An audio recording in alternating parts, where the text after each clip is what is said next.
नमस्कार मित्रांनो, येड लागलं प्रेमाचं या एपिसोडमधले भाग आपण बघत आहोत. इथे निकी बडबडत असते. काय रे, कसा सुटला रे तो? कसा सुटला तो? तो शुद्धीवर आलाच कसा? तो तुझं लक्ष नव्हतं का? तो बोलत असतो, दादा बोलत असतो, मला माहितीच नाही तो कसा शुद्धीवरती आला. मी त्याला एवढा मारला होता तरी तो कसा शुद्धीवरती आला? तर ती निकी बोलते, मला ते माहीत नाही. तो आलाच कसा शुद्धीवरती तू सांग. तुझं काम काय होतं? त्याला शुद्धीवर आणून द्यायचं नव्हतं ना? तो आला कसा शुद्धीवरती? तर दादा मनातल्या मनात म्हणत असतो, हां मला तर हेच हवं होतं. तर निकी बोलते, हे बघ, आता तर त्याला मी कळाले आहे. त्यानं ना माझा चेहरा बघितला आहे, त्यामुळे आता तू खूप सावध झाला आहे. मला आता तू बाकी काही सांगायचं नाही. तू आत्ताच्या आत्ता हे पंढरपूर सोडून जायचं आहे. तरी बोलत असते, हे जर तू केलं नाहीस तर मी काय करेन, काय करू शकते हे तुला चांगलं माहीत आहे. तर तिचा हा राग खूप वाढलेला असतो. तिचे डोळे मोठे झालेले असतात आणि ती रागाच्या भरात खूप बडबडत असते. नंतर तो बोलतो, हे काय म्हणायचं? हे एवढी काही चिडलेली आहे, कशासाठी असं बोलत आहे? तो उठला तो आलाच कसा? तो उठून शुद्धीवरती आला हे मला नक्कीच हवं होतं असा विचार करत असते. तर ती बोलते, हे बघ, त्या दिवशी त्याने माझा चेहरा बघितला आहे. त्याला समजलं आहे की मीच ब्लॅकमेलर आहे, त्यामुळे तो इथून पुढं खूप सावध होणार आहे असं बोलत ते रागात बोलत असते आणि त्याचा कॉलर होते. तुला मी सांगितलं काय, आजच्या आज तू मंजिऱ्या घेऊन पंढरपूर सोडून जायचं आहेस. मला बाकी तू काय सांगायचं नाहीस. हे जर तू केलं नाहीस तर मी काय करू शकते हे तुला चांगलं माहीत आहे असं ती बोलत असते. तो हे लक्ष देऊन ऐकत असतो. तो बोलतो, मी असं काही केलेलं नाही. तर निकी बोलते, हे बघ, मला तू बाकी काही सांगायचं नाहीस, नाहीतर मी तिचा काही करू शकते हे तुला चांगलं माहीत आहे. जीव घेणं एखाद्याचा मला किती सोपं आहे तुला हे चांगलं माहीत आहे. त्यामुळे तू इथून पटकन निघून जायचंस आणि काही करायचं. राया फक्त माझा आहे आणि तो माझाच असणार अशी बोलत असते. तर तो बोलतो, हे बघ, तू फक्त आम्हाला हे पंढरपूर सोडून जायचं सांगितलं होतंस, जग सोडून जायचं असं काही सांगितलं नव्हतं असं बोलत असते. तर निकी बोलते, हे कुणी सांगितलं तुला? हे कुणी बोललं तुला? असं त्याला बोलत असते. तर ती बोलते, हे बघ, मला बाकी तू काय सांगायचं नाहीस. तुला माहिती आहे का, हा सगळा डाव ना रायाचाच आहे आणि रायानंच हे सगळं घडवून आणलेलं आहे. तुला माहिती आहे ना राया किती खोटारडा आहे तो, त्यामुळे तू लक्ष ठेव. मी सांगेल तेच करायचं आणि तसंच करायचं. हे सोडून जायचंच तू इथून. राया माझा आहे, माझंच राहणार आहे असं त्याला बोलत असते. आणि तो तिच्याकडे डोळे मोठे करून बघत असतो. तर तिनं एक काठी घेते त्याच्या गळ्याला लावते. ए, शहाणा होतोयस काय रे? माझ्याकडे काय बघतोयस तू? तुला माहीत नाही का मी कोण आहे ते? मी काय करू शकते हे तुला माहिती आहे का नाही? अशी त्याला बोलत असते. ती काठी त्याच्या गळ्यात दाबून धरत असते आणि म्हणत असते, माझ्याकडे तू डोळे मोठे करून बघणार? माझ्याकडे? तुला भीती वाटत नाही का? मी काय करू शकते, कसं करू शकते हे तुला चांगलं माहीत आहे. तिचं काय करीन हेही तुला चांगलं माहीत आहे. आणि मी कसा कुणाचा जीव घेते हेही माझ्यासाठी किती सोपं आहे हे तुला माहिती आहे असं त्याला बोलत असते. नंतर तो म्हणत असतो, हे बघ, तू आपलं फक्त ठरलं होतं मी आणि मंजिरीने पंढरपूर सोडून जायचं, पण मी आणि मंजिरीने हे जग सोडून जायचं असं काही ठरलं नव्हतं असं त्याला बोलत असते. तर ती एकदम शॉक होते. ती बोलते, ह्याला कसं समजलं? तर तो बोलतो, ज्या गाडीतून आम्ही जाणार होतो त्या गाडीचा पुढे येऊन ॲक्सिडेंट झाला होता आणि तो नक्कीच तू केला असशील, बरोबर आहे ना? अशी त्याला बोलत असते. तर ती थोडा वेळ शांत होते. आता बोलते, ह्याला आपल्याला काय तर समजवलं पाहिजे, नाहीतर माझा सगळा प्लॅन ना उलटा होऊन जाईल असं त्याला बोलत असते. तर ती बोलते, हे बघ, मी असलं काही केलेलं नाही, असलं आपलं काही ठरलं नव्हतं, मी असं काहीच केलेलं नाही असं ती डोक्यामध्ये घेते. आणि नंतर बोलते, नक्कीच ना हा सगळा रायाचा प्लॅन असणार आहे. आणि त्याला काही तर समजवून सांगायसाठी ती शांत बसते. शांतनू बोलतो, हे माझं काय चाललं आहे, हिला मला चांगलंच करते. तर ती शांत बसते, खुर्चीवरती बसते, बोलते, हे बघ, काही जरी झालं तर तुला इथून जायचं आहे. हा सगळा रायाचा प्लॅन आहे. तुला माहिती आहे ना तो राया किती खोटारडा आहे तो, त्यामुळे मी काही केलेलं नाही. जे काही केलं आहे सगळं ते रायानंच केलं आहे. मला तू बाकी काय सांगू नकोस. मी जे सांगितले तेच तू करायचं. तू मंजिरीला घेऊन पंढरपूर सोडून जायचं आहेस. कुठं जायचंस, काय जायचं हे कुणालाही कळता कामा नाही. मला बाकी तू काय सांगायचं नाही, नाहीतर मी काय करीन हे तुला चांगलं माहीत आहे अशी त्याला खडसावून बोलत असते. इकडे डॉक्टर दवाखान्यामध्ये बोलत असतात, हे बघा, तुम्हाला माहिती आहे ना तुमच्या आईला खूप दुर्मिळ आजार झाला आहे, त्यामुळे तुमच्या आईची काळजी घेणे खूप गरजेचं आहे. तिला ऑपरेट केलं पाहिजे आपल्याला. तुम्हाला माहिती आहे का तुमच्या आईला काय झालं आहे? तर राया बोलतो, हे बघा काय झालं आहे, कसला आजार झाला आहे ते तर सांगा, मला काही समजत नाही काय झालं आहे, माझ्या आईला काय झालं आहे मला सांगा, काय करायला लागेल तेही सांगा, मी काहीही करीन माझ्या आईसाठी. तुम्हाला पैसे लागणार आहेत का सांगा, तुम्ही ट्रीटमेंट चालू करा, मी काहीही करेन, कुठूनही आणेन, कसंही करेन, पण माझ्या आईचा जीव वाचवा, तुम्ही काहीही करा. तर ती बोलते, तुझ्या आईला ना राया पांढऱ्या पेशी खूप कमी झाल्या आहेत. त्यामुळे काय होतं, पांढऱ्या पेशी ना आपल्या बॉडीमध्ये प्रतिकार करण्यासाठी असतात आणि त्याच कमी झाल्यामुळे तुझ्या आईला काय होते की कुठलाही आजार पटकन होतोय. तर राया बोलतो, ह्या कसल्या पांढऱ्या पेशी काय असतात, घ्या माझं रगात घ्या, काही करा, तुम्ही माझं रगात घ्या आणि माझ्या आईला तेवढी वाचवा. तर डॉक्टर बोलतात, हे बघ राया, आपल्याला असं घेऊन चालत नाही रे, त्याला आपल्याला ट्रीटमेंट करावी लागते, चेक करावं लागेल तुझं रक्त आईला होते का नाही मॅच, आईचा कुठला ब्लड ग्रुप आहे हे तुला माहिती आहे का. तर राया बोलतो, हे काय कुठला ब्लड ग्रुप म्हणजे, मी तिचा मुलगा आहे ना, मग माझं ब्लड ग्रुप मॅचच होईल ना, हे चालेल ना, घ्या माझं रगात घ्या, किती पाहिजे तेवढं घ्या, माझं सगळं रगात घ्या, पण माझ्या आईला वाचवा, काही करा पण तुम्ही माझ्या आईला वाचवा. तर डॉक्टर बोलतात, हे बघ आपण ना तुझे टेस्ट करून घेऊ, त्यानंतर आपल्याला समजेल मॅच होते का आणि नंतरची आपण ट्रीटमेंट पुढं चालू करू. तेवढ्यात तिथे एक सिस्टर येतात. डॉक्टर बोलतात, सिस्टर रायाचं तुम्ही घ्या रक्त आणि चेक करा, चला पुढची प्रोसेस चालू करा, आपण पाहू नंतर काय होते. तेवढ्यात इकडे जयला कोणाचा तर फोन येतो आणि जय बोलत असतो, आता ही कशाला फोन करते ही मला, असा तर फोन उचलतो. परत बोलतो, शशिकला कशाला ग फोन केलं आहे स्वतः, मी आता गडबडीत आहे, आईला हॉस्पिटल नेले, मला तिकडं जायचं आहे. तर तिकडून बोलते, अरे मी कशासाठी फोन केला आहे तुला समजते का, आता हा तुझ्यासाठी खूप चांगला प्लॅन आहे.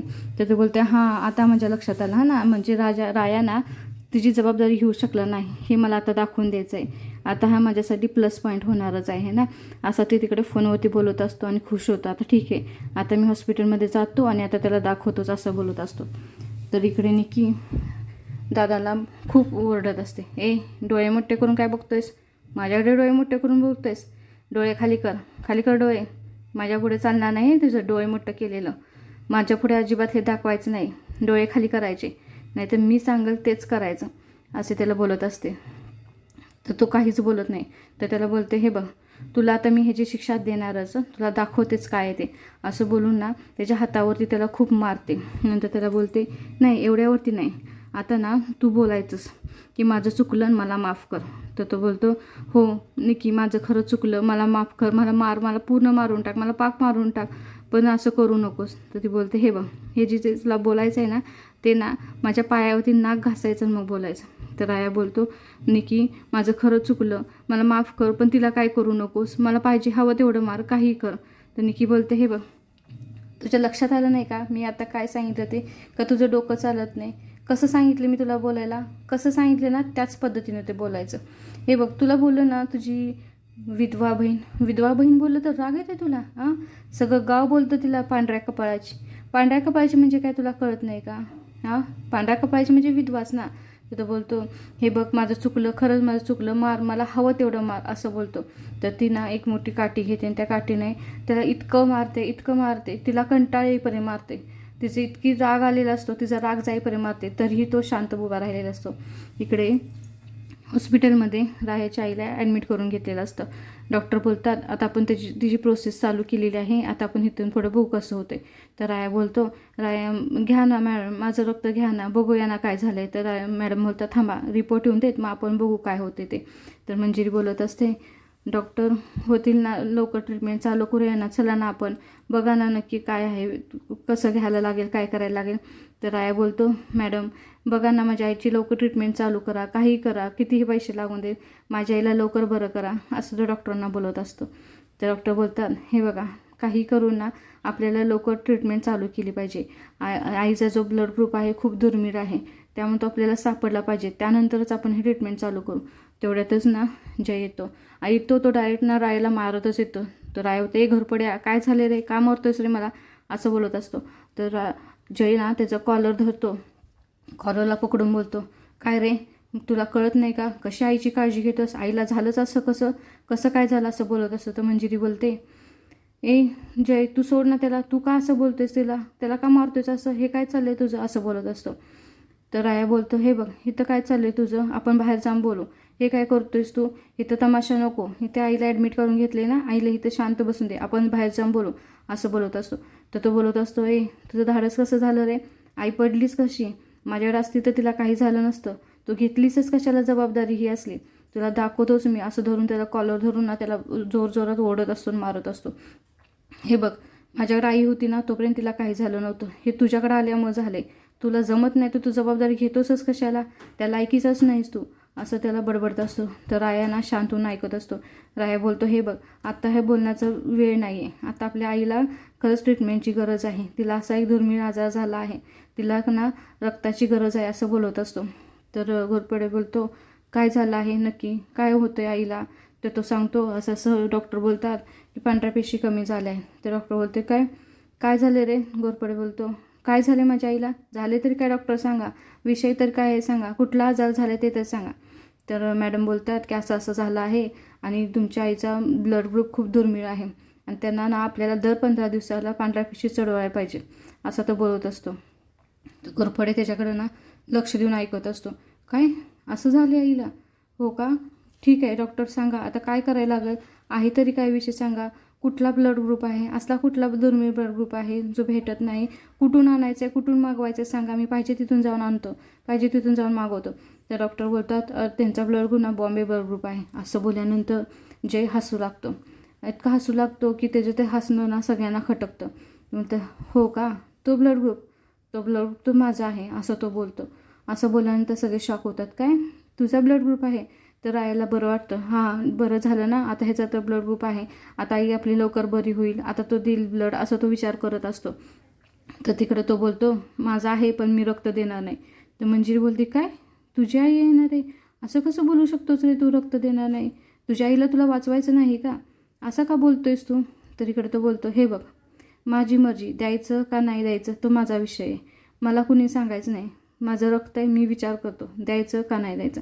तर राया बोलतो, अरे असं का म्हणतोयस तू, आपली आई आहे नाही तर आपल्या आईला इथून वाचवलं पाहिजे ना, असं कसं तू बोलू शकतोस, आपल्या आईला तर तू दिलंच पाहिजेस ना रक्त, हे काही कर पण तू रक्त दे, असं बोलत असतो. तर घोरपडे बोलतो, हे बघ माझं रक्त, माझी आई, माझा विचार, माझं मत, तुला काय करायचं आहे, द्यायचं का नाही द्यायचं हे मी बघून घे, तू मला सांगायचं नाहीस की रक्त देऊ नको म्हणून, माझं रक्त माझी आई हे तू मला सांगायचं नाही, असं बोलत असतो. त्यासाठी तुला माझी एक अट मान्य करायला लागेल. तर आया बोलतो, हे बघ तुझं काय म्हणण्याचं, तुझ्या सगळ्या ॲक्टिव्हिटी मला मान्य आहेत, पण आता ह्या वेळेला तू आईला रक्त दे, तू म्हणशील तसं मी करायला तयार आहे. तर मंजिरी त्याला बोलते, राया 2 मिनटं थांब ना, अरे असं का करतोयस, थांब ना, त्याच्या अट काय ती तर ऐकून घे, काय म्हणतोय ती तर ऐकून घे, त्याच्या अटी तू अशा लगेच मान्य करू नको.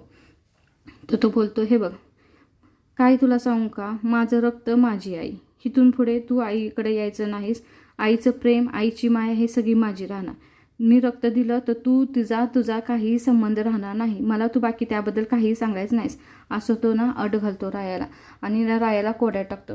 रायाला बोलतो, हे बघ तुझा तू विचार कर, तुला पाहिजे तेवढा वेळ घे, माझं तर काही गडबड नाही, तुझं तू उत्तर सांग मग मी तयार होतो. तर राया विचार करतो, आता खरी गरज आईला रक्ताची आहे, काही जरी झालं तर आईला आपण यातून बरं करायचं आहे आणि आपल्याला काही जरी झालं तर त्याची अट मान्य करायला लागेल. तर राया बोलतो, हे बघ तू आता रक्त दे, आपण प्रोसेस चालू करू, त्यानंतर मी तुला बघू ना आपण पुढचं. तर तो बोलतो, जय बोलतो, मी काही मूर्ख वाटलं काय तुला, मला सांगायचं काय असेल ते फिक्स, मी त्याशिवाय तयार होणार नाही, तुझा इथून पुढं आईशी कसलाही संबंध राहणार नाही. तर राया बोलतो, ठीक आहे तू म्हणशील तसं करेन, चालेल, मला काही अडचण नाही, मी आईशी कसलाही संबंध ठेवणार नाही, पण तू आत्ता रक्त दे, आता आपल्या आईला बरं होणं जास्त गरजेचं आहे. तर इकडे जय बोलतो, चालेल, इथून पुढे लक्षात ठेवायचं, काही जरी झालं तर तुझा आईचा कसलाही संबंध नाही, मी आईला रक्त देणार, ती आई माझी आणि ती माया माझी, इथून पुढे असंच राहणार, असं बोलत असतो. तर इकडे मंजिरी बोलते, कसला आहेस रे तू, तुला कसंच काय वाटत नाही का, कसलीच काय तुला लाज वाटत नाही का रे, असा कसा तू करू शकतोस, असा कसा तुम्ही दोघंही तिची मुलं आहात ना, मग तू राईला आईच्या प्रेमापासून कसा लांब ठेवू शकतोस, तुझं जेवढं ते आईचं प्रेम आहे तेवढंच त्याच्यावरती आईचं राहणार ना. तर तो बोलतो, तू मध्ये बोललीसच का, तुला किती वेळा सांगितलं का आमच्या दोघांच्यामध्ये बोलायचं नाही म्हणून, आमचं जे काय असेल ते आमचं आम्ही बघून घेऊ, असं जय तिला ओरडत असतो. नंतर जय इकडं बोलतो, हे बघ तुला सांगितलेलं तू नीट लक्षात ठेवायचं, मी रक्त देणार काय असेल ते, पण तुझा आणि आईचा कसलाही संबंध राहणार नाही, आईचं फक्त प्रेम माझ्यावरच राहणार, असा बोलतो. तर ना राया बोलतो, ठीक आहे तू म्हणशील तसा करते, मला काही अडचण नाही बघ, पण तू आत्ता रक्त दे, आपल्या आईला बरं होणं यातून जास्त गरजेचं आहे, यातून ती बाहेर पडली हे महत्त्वाचं आहे, मला नसेल प्रेम तरी चालेल, असं तो ना राया गडगडून ना हात जोडून त्याला बोलत असतो. तू तेवढा तयार हो, मी सगळ्या तुझ्या गोष्टी, सगळ्या तुझ्या अटी मान्य करेन, काहीही कर, पण तू तेवढा तयार हो, असं हात जोडून त्याला बोलत असतो. आणि त्यानंतर जय तयार होतो. मग इकडे ना निकी दादाचा गळा दाबत असते, बोलत असते, शाना झालायस का? डोळ मोठं करून तू माझ्याकडे बघतोयस? तुला किती वेळा सांगितले माझ्याशी असं बोलायचं नाही, माझ्याकडे असं बघायचं नाही, डोळं काढून देईन तुझं, तुला किती वेळा सांगितले, असं बोलतो. नंतर निकी बोलते, हे बघ, मला असलं काय सांगायचं नाही, तू तुझी विधवा बहीण ना, असं म्हणल्यानंतर दादाला खूप राग येतो. दादा बोलतो, तिला असं बोलायचं नाही, आणि तुला जे काय करायचं ना ते माझ्या बाबतीत कर, मला काही कर, तू कितीही मार, माझा वाटलं तर जीव घे, पण तिच्याशीच तू असं काय बोलू नको, तिला असं काय म्हणू नको. तर ती बोलते, हो का? का? हे तुला आधी कळालं नाही का? माझ्याशी असं बोलताना, असं वागताना तुला समजलं नाही का? माझ्याकडे डोळे मोठे करून बघत होतास तू? आता मला काय सांगतोस तू? असं बोलतो. ते बोलते, हे बघ, तुला जर वाटतं ना माझी माफी माग, आणि ना माझ्या पायावरती नाक घासून तुला माफी मागायची आहे, असं बोलतो. ते बोलतं, दादा काय करतो, पायावरती तिच्या नाक घासतो आणि तिची माफी मागतो.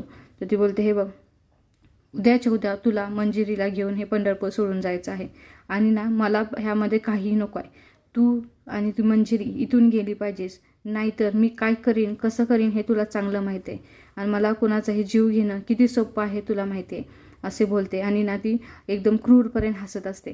तिला खूप आनंद होत असतो हा त्रास त्याला देऊन. दादा ना म्हणतो, ठीक आहे, तू म्हणशील तसंच मी करेन, आणि ना तो तिच्या पायावरती नाक घासतो आणि तिची माफी मागतो आणि बोलतो, हे बघ, मी सगळं तुझं मान्य करतो, पण ना तू आता हे सगळं थांबव, मी ना मंजिरीला घेऊन इथं जातो, असं तो शांत होऊन ना सगळं ऐकत असतो. आणि ती ना एकदम खडसावून त्याला सांगत असते, मी सांगल तसंच झालं पाहिजे, अशी बोलत असते. इकडे रायाला खूप छान वाटत असतं की आपल्या आईला रक्त देतोय तो, आपली आई लवकर बरी होणार हा विचार करून तो आनंद होत असतो. डॉक्टर इकडे ट्रीटमेंट चालू करत असते. डॉक्टर जयचेतले रक्त इकडे चढवत असते आणि ना त्याच्या आईला लवकर बरी होण्यासाठी प्रयत्न करत असते. तिकडे डॉक्टर बोलत असते, हे बघा, इथून पुढे दर 15 दिवसाला तुम्हाला ही प्रोसेस करायची आहे, जोपर्यंत तुमची आई रिकवर होत नाही तोपर्यंत तुम्हाला हे करायचं आहे. तर जय बोलतो, हां मीच करणार ना, शेवटी माझंच रक्त चालतंय ना तिला, त्यामुळे मीच करणार, हे सगळं माझ्याकडूनच होणार आहे ना सगळं, असं बोलून ना तो रायाला बोट दाखवून खिजवत असतो. तर राया ना शांतपणे हसत असतो. राया बोलतो, माझ्याकडे आता पर्यायच नाही आई, मी काय करू, माझ्या हातात काहीच नाही आता, तुला लवकर बरे करणं हेच माझ्या हातात आहे, मी ह्या सगळ्यापासून आता वंचित होणार असा तो विचार करत असतो. इकडं मंजिरी बोलते, कसला हा माणूस आहे ना, स्वतःच्या मुलाला आईपासून लांब करतो ना, तो एखाद्या आईपासून कसा तो लांब करू शकतो, किती हा क्रूर माणूस आहे. रायानं तरी अट मान्य केली, पण इथून पुढे त्याला आता त्याच्या आईपासून खरंच लांब राहावं लागेल, किती वाईट होईल ना रायाला, कसं असं होऊ शकतं ना, असा ते विचार करत असते. हा किती नीच माणूस आहे, किती क्रूरपणा करतोय, कसं एका आईला मुलाला एकमेकांपासून लांब करू शकतो, त्यांच्या प्रेमापासून त्यांना लांब करू शकतो, की ह्याचं कधीच चांगलं होणार नाही, असा ते विचार करत असते. काही जरी झालं तर रायाला त्याच्या आईचं प्रेम हवंच ना, असं कसं रायाने ही अट मान्य केली. आता ह्या अट मान्य केल्यामुळे रायाला खरंच आता आईपासून लांब व्हावं लागेल, असा ती विचार करत असते.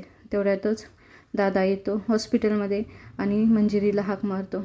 मंजिरी, आणि एपिसोड इथंच संपतो. नेक्स्ट एपिसोड पाहण्यासाठी हा एपिसोड कंटिन्यू बघा.